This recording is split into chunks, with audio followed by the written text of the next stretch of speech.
तुम हिंदू पैदा होते हो, बाद में तुम्हारी मुसलमानी होती है, बाद में तुम्हारी सुन्नत होती है, बाद में तुम्हारा खतना होता है, तब तुम कलमा पढ़ते हो, तब तुम इस्लामिक होते हो, उसके पहले तुम कहाँ हो? सच्चाई को स्वीकार करो। सच्चाई को स्वीकार करने की हिम्मत होनी चाहिए, इतना गट्स होना चाहिए, इतनी औकात होनी चाहिए, इतना आत्मविश्वास आपको सिर्फ हिंदुओं में, भारतीय परंपराओं में, वैदिक परंपराओं में ही मिलता है, अन्यथा कहीं और नहीं मिलेगा।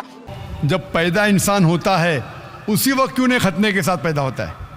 अच्छा सवाल है भाई साहब। अल्लाह सुब्हाना व तआला अगर चाहता था तो उसके लिए आसान था कि जब बच्चा पैदा होता है लड़का, तो उसका प्रेप्यूज खतने के साथ पैदा हो सकता था।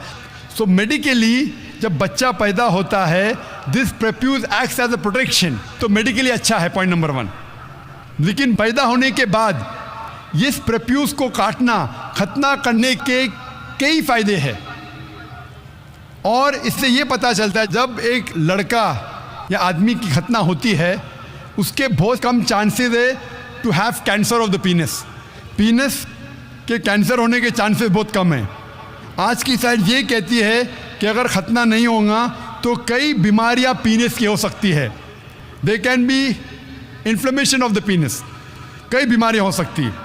और आज साइंस ये भी कहती है कि जिस इंसान की बचपन में खतना होती है उसको एड्स के चांसेस कम हैं। लेकिन अल्लाह सुब्हाना व तआला ने क्यों इंसान को जब पैदा हुआ लड़का तो खतने के साथ क्यों नहीं पैदा किया?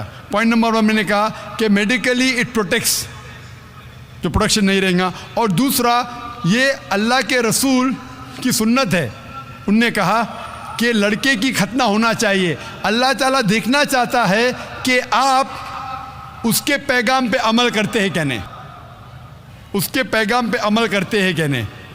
मिसाल के तौर पे कई चीज़ अल्लाह ने बनाई। जहर, आप पूछेंगे कि जहर पीना हराम है, तो अल्लाह ने जहर क्यों बनाई?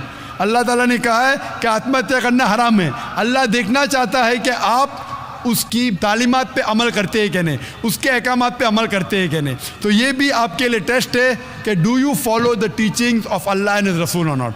बट खतना करना, जैसा मैंने कहा, फ़र्ज नहीं है, लेकिन करेंगे तो एक अहम सुन्नत है, आपके बहुत से फ़ायदे हैं। Hope the answer the question. मेरा नाम शुदीप रॉय है और मैं स्टूडेंट हूँ। मेरा सवाल है कि नॉन मुस्लिम जब इस्लाम कबूल करता है तो फिर उसे खतना करना ज़रूरी है? भाई का सवाल है कि जब नॉन मुस्लिम इस्लाम कबूल करता है तो खतना करना ज़रूरी है क्या फ़र्ज़ है? इस्लाम में जब गैर मुसलमान इस्लाम कबूल करता है तो खतना करना, सरकमसिशन करना फ़र्ज़ नहीं है, बेहतर है। ये सुन्नत है, सुन्नत मौक़दा है, बेहतर है, लेकिन फ़र्ज़ नहीं है। अगर कोई कहता मैं खतना करना नहीं चाहता हूँ, क्या मुसलमान बन सकता हूँ? बन सकते, लेकिन बेहतर है कि करे। क्यों? मैं डॉक्टर भी हूँ और मेडिकल साइंस ये कहती है कि खतना करने के कई फायदे हैं। मिसाल के तौर पे आज की साइंस कहती है कि अगर जो इंसान खतना करता है उसे कैंसर ऑफ द पीनस होने के चांसेस बहुत कम है। कैंसर ऑफ द पीनस होने के चांसेस कम है। जब एक इंसान का खतना नहीं होता है उसे कहते हैं प्रेप्यूस।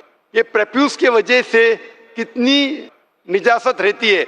जब आप अपने हाजत के लिए जाते, कॉल ऑफ नेचर के लिए जाते, उस वक्त कई खतरे आपके पीनस में रहते, इससे कई बीमारी हो सकती, इचिंग हो सकता है, डिजीज ऑफ द प्रेप्यूस हो सकता है, प्रेप्यूसाइटिस हो सकता है। जब कोई इंसान हम बिस्तरी करता है उस वक्त भी सीमेन रह जाता है, मनी रह जाते, इससे कई बीमारी हो सकती है। इसी वजह से आज साइंस कहती है खतना करना बेहतर है। इसीलिए यूएसए में मुस्लिम की तादाद बहुत कम है, बहुत कम है, 6 से 8% है। फिर भी 50% से ज्यादा अमेरिका में जब बच्चा पैदा होता है, लड़का पैदा होता है, पूछने के बाद उसकी खतना की जाती है। अक्सर लोग जो अमेरिका में ईसाई है, उसके बावजूद 50% से ज्यादा साइंस की बुनियाद पर लड़के जब पैदा होते हैं खतना करते हैं। तो मेरा ये कहना है कि खतना करना बेहतर है और इंसान को करना चाहिए, लेकिन फर्ज नहीं है।